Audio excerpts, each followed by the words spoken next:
chers participants, merci beaucoup de vous joindre à nous pour cette deuxième journée de notre webinaire organisé par l'Université centrale, intitulé Covid-19, comment atténuer ses effets sur les entreprises et se préparer au lendemain de cette crise. Je vous rappelle qu'hier, nous avons eu deux grandes séances, une séance médicale et sanitaire, ensuite une séance juridique et économique, les implications juridiques et économiques de la crise.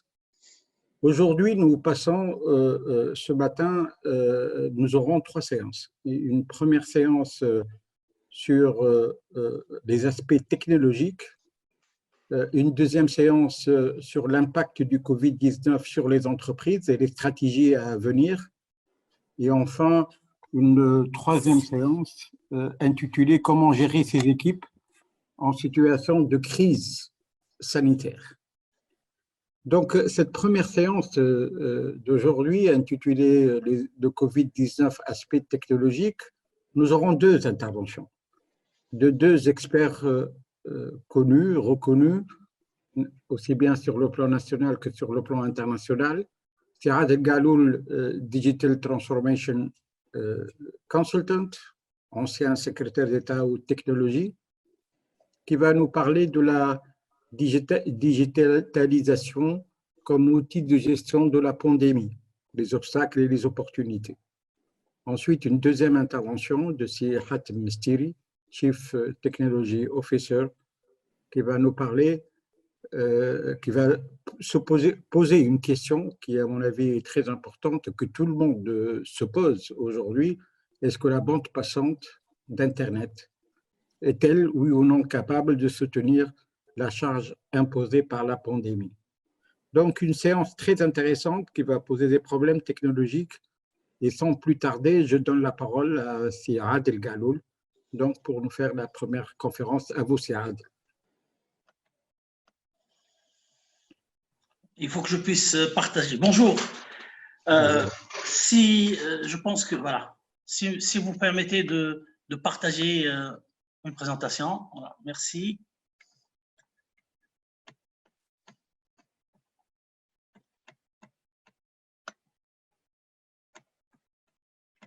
On me met dans les...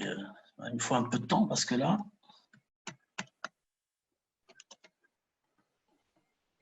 Voilà.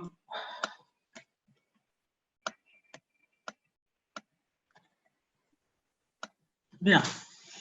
Ben, j'y suis, voilà. Bonjour tout le monde. Bien. Merci, c'est Abdelrazak de m'avoir présenté. Voilà, je vais essayer pendant une vingtaine de minutes, je chronomètre, de parler de la pandémie, Covid-19, pas de la pandémie elle-même, mais des opportunités et des obstacles qu'apporte cette phase difficile de notre vie pour la digitalisation. Je ferai la présentation en 5 étapes. Quelles sont les priorités face au coronavirus? Pourquoi la transformation digitale? Je vais aller très rapidement. J'ai mis assez de transparent, mais c'est pour les mettre à disposition des collègues. Donc, rapidement, qu'est-ce que la transformation digitale? Et puis, montrer qu'il y a des opportunités dans cette phase pour la digitalisation. Et je vais donner quelques idées, parce que franchement, il y a beaucoup de pistes, mais quelques idées que j'ai déjà partagées d'ailleurs avec un certain nombre de collègues, que ce soit dans le domaine de la health tech ou dans le domaine de la tech, dans le domaine de la digitalisation des apprentissages. Parce que je pense que c'est deux domaines aujourd'hui pour lesquels la technologie peut vraiment apporter quelque chose dans cette phase difficile. Alors, la situation, c'est quoi? Le Covid-19 continue à se propager dans le monde, Chine, Europe, Afrique. Difficile de savoir combien de temps cette pandémie va durer, 3 mois, 6 mois, 1, 2 mois, 1, 2 ans. Perturbation de toutes les chaînes de valeur et d'approvisionnement, transport, ça peut toucher la logistique, l'industrie, la communication, les services. Je ne suis pas négatif, mais en fait, il y a des impacts qui ne sont pas maîtrisés sur les individus, les entreprises et l'État. Alors, que faut-il faire? Quelles sont les priorités? Nos priorités, c'est faire face à l'urgence immédiate en matière de santé publique, faciliter la distanciation, je pense que c'est avec une distanciation sociale, accès sécurisé aux services de base, amortir le choc économique et social pour les individus et les entreprises, et surtout développer les scénarios de reprise, reprendre la confiance dans le système et se préparer à la reprise qui est importante et qui sera aussi difficile que la phase actuelle. À une problématique exponentielle, il faudrait une réponse exponentielle. C'est pour ça que la technologie apporte une disruption exponentielle. En fait, elle apporte une valeur qui se développe d'une exponentielle, contrairement au phénomène de développement classique. Les technologies sont exponentielles, c'est vrai, mais elles sont aussi transformationnelles. Ce n'est pas une utilisation superficielle, c'est une utilisation profonde qui en fait transforme toutes les couches de l'entreprise et de la société. Au centre de cette transformation, les plateformes, qui eux aussi sont des modèles d'excellence de valeur, contrairement au modèle des sociétés industrielles qui consiste à produire un produit et d'en vendre un. Les plateformes mettent en jeu, avec ces multifaces, mettent en jeu plusieurs utilisateurs qui sont en même temps producteurs, vendeurs et en même temps consommateurs. Ce qu'on a observé, c'est que pendant cette pandémie, beaucoup de technologies sont utilisées. Alors, les réseaux sociaux, bien sûr, le mobile au débit, les tablettes revient pour résoudre les problèmes des gens qui n'ont pas accès au réseau, au débit, notamment en éducation, les outils de communication, tels que ce qu'on utilise aujourd'hui, les drones, les robots. Au-dessus de ces technologies qui sont des technologies de consommation, je dirais, il y a les technologies destructives, celles qui pourraient vraiment apporter aux solutions, apporter quelque chose de vraiment destructif et d'exponentiel.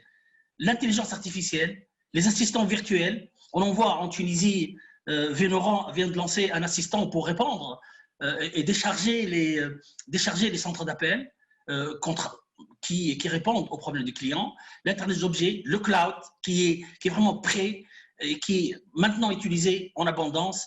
Et Hatem va nous parler de la problématique aujourd'hui du fait qu'on n'a pas de l'infrastructure et du cloud prêt à l'emploi en Tunisie. Et la surcharge, moi je le vois dans certains pays au niveau du Mashrek, déjà la bande Internet internationale commence à souffrir. Et les problèmes apparaissent. L'impression 3D, et vous avez vu aujourd'hui beaucoup de jeunes utilisent les makerspaces qui existent en Tunisie pour fabriquer des masques et pour fabriquer aussi certains composants de respirateurs dans le monde. Ces technologies vont être exploitées à travers des plateformes. Les plateformes de commerce et logistique, un grand développement malheureusement en Tunisie. Les choses ont démarré ces dernières années, mais je peux vous dire, par exemple, dans un pays comme le Liban, les restaurants n'ont pas fermé, ils font du delivery. Et dans beaucoup de pays, le delivery et les plateformes de commerce sont en plein essor. Et en fait, il faut continuer aujourd'hui à développer ces plateformes. C'est une opportunité pour installer ce genre de technologie en Tunisie. Le virtual health, on en parlera, les plateformes de travail digital, les plateformes d'apprentissage digital, les espaces de création qui sont aussi très utilisés.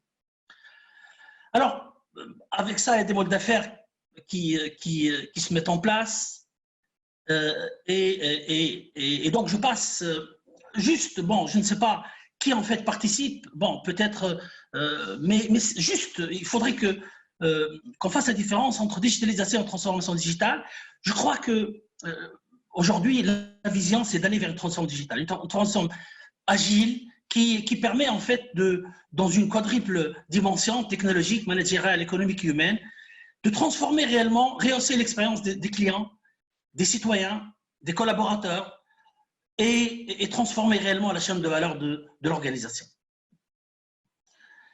Ce qu'il faudrait comprendre, c'est que la démarche transformationnelle est une démarche inversée, en fait, inversée par rapport à ce qu'on faisait il y a quelques années en termes de système d'information. On digitalisait les processus. Alors qu'aujourd'hui, il faut vraiment se centrer sur le client, mais pas uniquement le client, le collaborateur, le citoyen, tout intervenant, et pas sur son expérience, mais pas sur le client, mais sur son expérience. C'est-à-dire que tout ce qu'il a aujourd'hui accumulé comme problème, comme difficulté, mais aussi comme ambition, pour essayer d'apporter, de transformer son parcours et de lui apporter quelque chose de concret qu'il va pouvoir utiliser tout de suite. Bien sûr, il va falloir transformer les processus, engager les clients, mettre en place des plateformes, des outils de productivité, les systèmes d'information, robotiser les processus, etc. Et surtout, derrière utiliser les valeurs pour transformer notre manière d'agir et de prendre des décisions et transformer donc, grâce aux données, transformer et grâce à l'intelligence artificielle, transformer les connaissances en intelligence et utiliser ces connaissances pour la formulation des politiques, la prise de décision et aussi le contrôle opérationnel. Que faut-il faire en fait? Il faut réparer les problèmes, trouver des solutions aux problèmes, cibler les attentes des clients, optimiser et innover.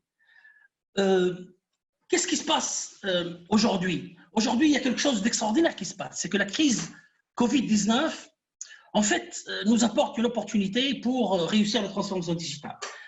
Pourquoi? Parce qu'elle touche un élément des composantes stratégiques. Moi, j'en définis 3, la stratégie globale, la stratégie opérationnelle et la transformation des pratiques. En fait, le Covid-19 touche en plein fouet la transformation des pratiques et aide, qui concerne en fait les pratiques des clients et des employés et des citoyens, qui est souvent la plus difficile à atteindre et à transformer à cause de leadership, les gens qui ne sont pas convaincus, qui n'arrivent pas à vraiment instaurer cette transformation digitale, la résistance du changement, et puis le manque de compétences et la peur de plonger. Et là, c'est une opportunité. Les gens sont obligés d'y aller parce qu'ils n'ont pas d'autre solution. Donc, lors de la crise Covid-19, le développement des pratiques des clients et des employés ont été observés d'une manière massive. Ça veut dire que ça, c'est une plateforme pour pouvoir réellement démarrer une transformation digitale. Alors, pendant cette crise, qu'est-ce qu'on a vu? Qu'est-ce qu'on voit de par le monde, en Tunisie, mais ailleurs? On voit une digitalisation massive du quotidien. Communiquer, partager vers les réseaux sociaux, utiliser la messagerie instantanée, collaborer, travailler, se divertir, commander, acheter, payer, apprendre à travers les plateformes et la télévision scolaire qui revient, utiliser les services en ligne, des utilités et des entreprises. Les obstacles, c'est souvent l'équité, la qualité du réseau qui n'est pas préparée parce que les opérateurs aussi ont été pris de surprise. Les compétences digitales et pour certains, les coûts des appareils et disons l'accès à l'appareil aujourd'hui, puisqu'il n'y a pas vraiment, les gens n'arrivent pas à acheter ce qu'ils veulent. Pour les entreprises, une nouvelle plateforme de travail se dessine.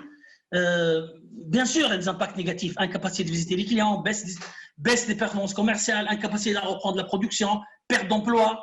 Mais en urgence, que faut-il faire en urgence? Donc en urgence, les entreprises s'organisent pour assurer la continuité des activités.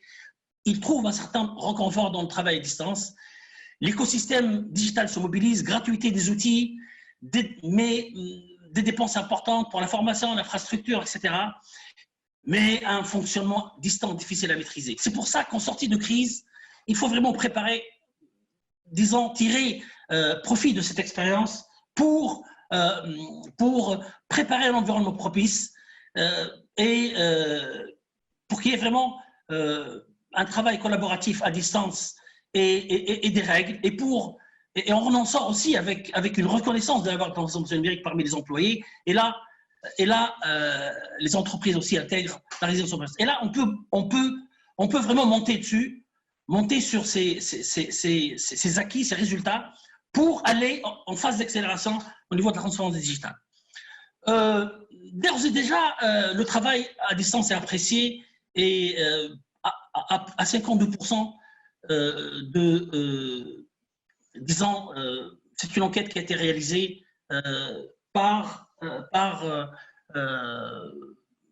auprès des gens qui font le travail à distance. Alors, les stratégies. Moi, je crois que les stratégies aujourd'hui de transformation digitale doivent être préparées sur 3 feuilles de route, je dirais, parallèles. La première est urgente, c'est un mois, c'est quelques jours de design et un mois de mise en place. C'est éviter le scénario catastrophe. Laisser la courbe, la descente, disons amortir la descente et la laisser préserver les choses et engager les utilisateurs dans le digital. Au terme de 6 mois, engager la sortie de crise et la préparer dès aujourd'hui pour établir une situation normale, disons, grâce au digital. Et puis l'émergence et la digitalisation et la transformation digitale. Et là, c'est un développement exponentiel grâce, et ça peut se faire sur 12 mois en travaillant, en rebondissant sur ce qui a été fait.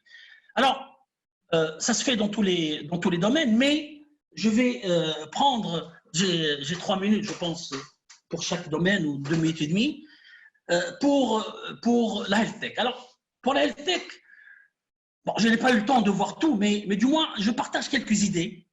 Moi, je pense que, et j'ai partagé donc cette réflexion avec d'autres, et je pense que beaucoup déjà ont engagé des projets dans ce sens. Les plateformes pour combattre le Covid, le virus. Donc, quelle est la problématique du harcèlement silent? La surveillance à distance des patients atteints du Covid-19. Ça, c'est un problème. Prendre soin des autres patients pour minimiser leur exposition au Covid-19. Minimiser l'exposition des professionnels de la santé et autres personnels. C'est ça la peine aujourd'hui. Et on voit déjà, d'ores et déjà, on voit des problèmes qui surgissent. Alors, quelles sont les idées? Les idées, c'est mettre en place une plateforme pour suivre les symptômes. Alors, on peut le faire à travers du mobile data collection. Donc, il y a un certain nombre d'outils qui existent déjà, même en open source, via une enquête et suivi des symptômes, saisie de données de température et autres données, évaluation en triage à travers du scoring. De toute façon, on peut même utiliser des algorithmes faciles, simples, de l'intelligence artificielle, et ça pourrait, à mon avis, donner des idées, des résultats, et prise de décision par les médecins à partir du triage qui a été fait par la machine. Notification, contact avec les citoyens pour diagnostic à distance et éventuellement test de dépistage. Je dirais que c'est un outil qui est déjà utilisé. Beaucoup d'outils de ce type, plateformes de ce type sont déjà utilisés dans le monde. Saisie de la contamination et puis suivi de la pandémie à travers la cartographie et des statistiques et détection des foyers. Alors, le constat que nous avons, c'est qu'aujourd'hui, aussi, dans tous les domaines, et notamment dans le domaine de la santé, il y a vraiment une sous-utilisation des technologies health tech. Alors, par manque de leadership et de compétences, l'intelligence artificielle a été peu utilisée dans les pandémies, alors que les coûts ont été élevés. On estime, par exemple, pour le SARS, c'est 40 millions de dollars, billions de dollars. Pour le Covid, ça va être 3 billions, alors qu'il n'y a pas vraiment une stratégie de data. Alors, le scénario de sortie de crise pour établir la confiance consisterait à mettre en place une plateforme de santé digitale pour le suivi de la pandémie, parce qu'à la sortie, on a besoin de ça. Si on veut reprendre le travail normalement, on ne peut pas reprendre comme ça. Vous voyez, aujourd'hui, on a 250 cas et nous sommes en plein ça part dans tous les sens, alors qu'à la sortie de crise, on en aura beaucoup plus. Donc, il faut une plateforme de santé digitale et mettre en place un cadre pour la consultation. On a encore le temps, on a encore un mois pour le faire. Et donc, avec l'utilisation de vidéo, la messagerie instantanée, avec peut-être aussi l'utilisation d'outils simples pour le faire. Et mettre en place une stratégie de data pour la collecte de données. Ça, c'est important parce que toute la donnée qu'on aura collectée servira pour le moyen terme.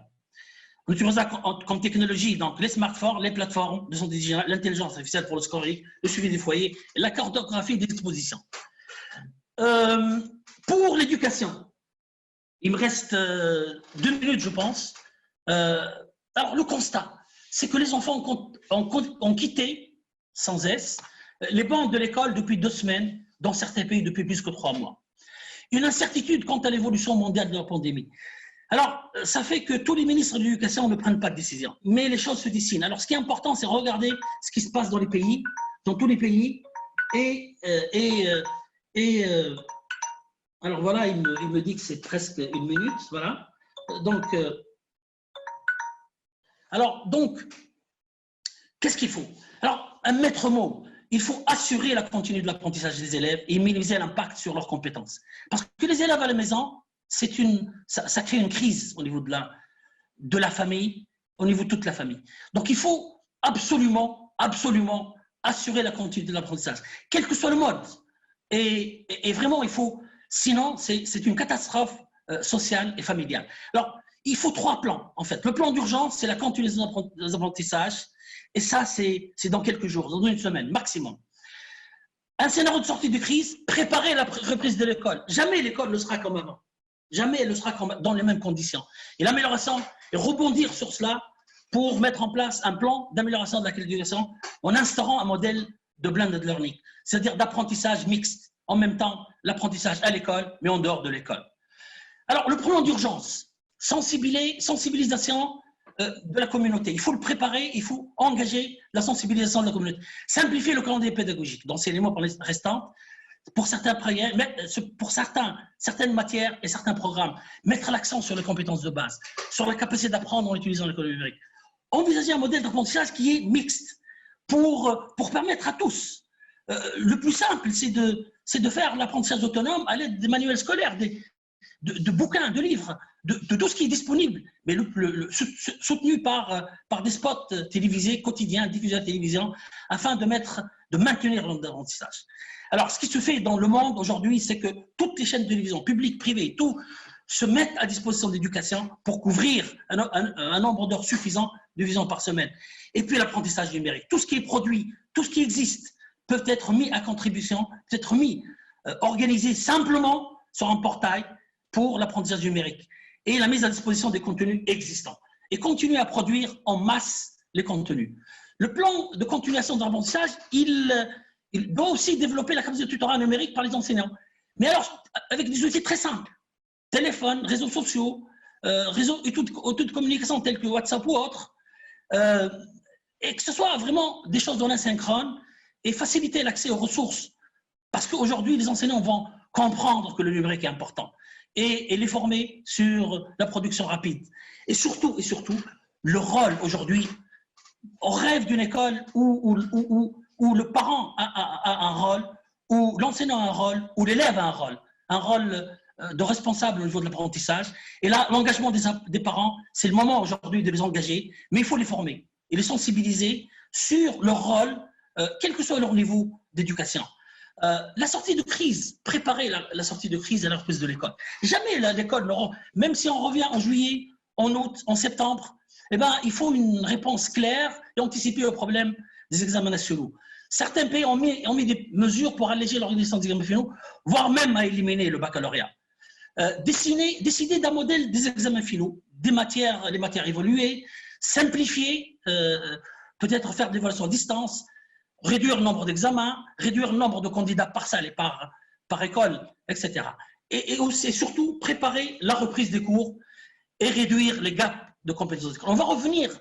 Quand on revient à l'école, il y aura des enfants qui ont développé des compétences d'autre part, parce que les moyens n'étaient pas homogènes, n'étaient pas équitables. Donc, il faut dès le départ, dès aujourd'hui, dans la reprise, préparer l'évaluation des compétences, évaluer ces gaps et ces déficits de compétences et préparer des scénarios de reprise de l'école en respectant la distanciation. Peut-être que l'école, à la rentrée, sera de 15 heures, dans des classes de 10 élèves. Peut-être qu'elle sera donc hybride.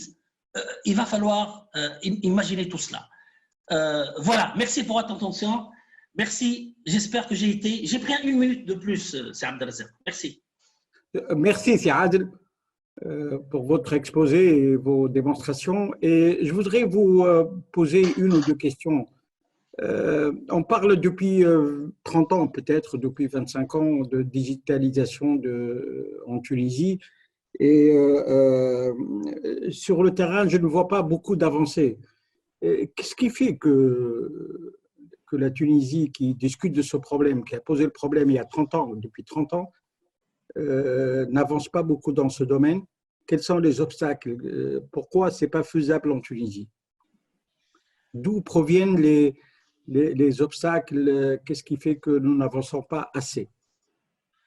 Voilà, donc moi je pense qu'il y a eu quand même beaucoup d'avancées. On a vraiment avancé beaucoup en termes d'infrastructures en Tunisie depuis des années. On a aujourd'hui 3 bons opérateurs, des bons prix, de la bonne infrastructure. Mais le problème que nous avons… Quand je parle de digitalisation, c'est-à-dire oui, l'application sur les autres absolument, secteurs. Pourquoi la santé n'est pas digitalisée? Pourquoi l'éducation n'est pas digitalisée? Pourquoi les entreprises ne le sont pas? C'est ça ce qui m'intéresse. Qu'il y ait des opérateurs, bien sûr, qu'il y ait des opérateurs, heureusement qu'on a des opérateurs. Mais le problème, c'est que dans la vie de tous les jours, nous ne voyons pas cela. Oui, absolument. L'administration, par exemple. Oui, absolument. On en parle tout le temps, mais rien n'a été fait depuis. Oui, depuis 10 ans, l'investissement en termes de technologie dans l'administration est de 0, moins de 1%. L'investissement antique. Il y a très peu d'investissement dans le domaine des technologies. Tous les plans ont été faits. Nous avons au moins 2 plans. Un plan pour la digitalisation de l'administration et un plan SmartGov. Il y a un autre plan qui s'appelle aussi pour la digitalisation de l'ensemble de la société. Et les 2 plans n'ont pas progressé, n'ont pas atteint même pas la moitié de leur objectif depuis maintenant, qui sont là depuis 10 ans. Quels sont les obstacles? Parce que je pense, oui. Parce que je pense que les obstacles, le premier obstacle, c'est un obstacle de gouvernance et de leadership. Jusqu'à maintenant, il n'y a pas vraiment une structure qui assure le développement de projets et qui assure la réalisation de projets de technologie. On a essayé de faire des choses, mais jusqu'aujourd'hui, ce n'est pas le cas. Deuxième obstacle, je pense que ce sont donc il n'y a pas de chef, il n'y a pas de leadership. Et le deuxième obstacle, c'est le budget aussi. C'est qu'on a toujours, depuis 10 ans, on a mis les investissements en termes de technologie. Troisième obstacle, c'est en fait c'est l'aspect aussi, le cadre juridique, qui a toujours été fermé et la démarche a toujours été une démarche top-down. Regardez par exemple, dans tout ce qui est gig economy, rien ne se fait. Dans tout ce qui est économie partagée, dans tous les pays, dans tous les pays, il y a l'émergence de plateformes peer-to-peer, alors qu'ici, en Tunisie, rien ne se fait à ce niveau-là à cause de la réglementation. Beaucoup d'autres problèmes aussi liés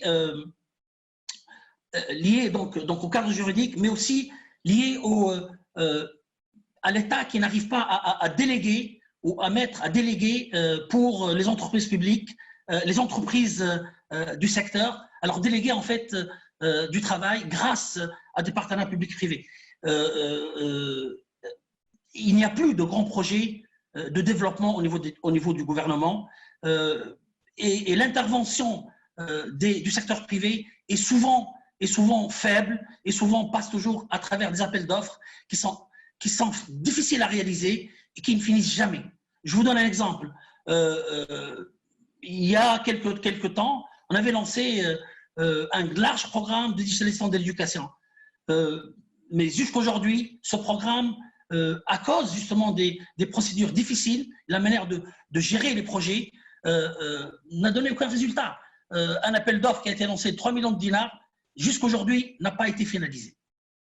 Voilà.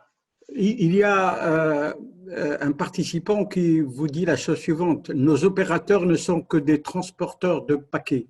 Est-ce que vous êtes d'accord? Oui, mais ça, je pense que Hatem va en parler largement. Oui, bien sûr. On a aussi, aujourd'hui, on est en train de tuer nos opérateurs. Je m'excuse, Hatem, mais on est en train de mettre trop de pression fiscale, et trop de pression. Les opérateurs ne sont plus des vaches à lait. Bientôt, on risque de